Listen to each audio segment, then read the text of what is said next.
My name is Sophie Black and I was the costume designer on Amelia's letter. The main challenge was Amelia's dress itself, which had to be made, but on top of that, I had to source all the other outfits and all the other accessories that went with it. And before then I had to research the different areas because there was a lot of different time periods that were shown in such a short film. So I had to research look for the time and how to recreate that on screen on a budget.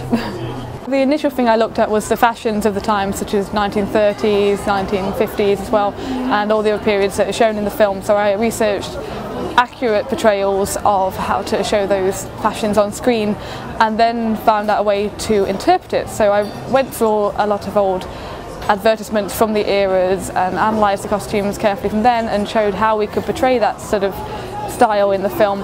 But I also looked at the most interesting way to show that on film visually, so playing with the colours, enhancing certain things that perhaps weren't as accurate as I've been looking at, but were much more interesting on screen. So a few of the costumes needed adapting, making sure they fit properly, additions added like beads, embellishment, or even dye works as well. But the main challenge was there was one costume I had to make from scratch, and that was Amelia's dress. Partly because it was an Edwardian dress and would be very expensive to hire, and partly because that was the dress that embodied all of the stylistic choices we'd talked about. So that one had to be made from scratch, which was a big challenge. As with the other costumes, Amelia's dress, I had to look into first of all the styles of the period and how we could recreate the same sort of shapes on screen that were fashionable at the time. Neil was very interested in steampunk, Victoriana, fantasy, things like that, so we wanted to create a sense of that in the costume itself. So we looked at a slightly more stylistic fabric, and we looked at the idea of having a striped fabric. This is a bit gothic, but it also suggests imprisonment because the stripes echo the shape of a cage. So we looked into stripes, which weren't really around in the Edwardian period at all. We're looking more at the arts and crafts movement, which is a lot simpler fashion. They were very big in the 18th century and even in Victorian times, but in Edwardian they died out a bit, so that was definitely a stylistic choice for the sake of the film. It also posed a huge sewing problem because you have to make sure that all the stripes line up on each section of the dress, and when you're cutting on a bias they can go off at different angles, so lining up all the stripes wherever possible was a huge challenge. It's also very hard to find accurate fabric for the time because striped fabric wasn't around at the time, so we had to look at more modern fabrics. And we ended up using an elasticated sort of fabric. It was a jersey, a stretched jersey in the end, which was obviously not at all historically accurate.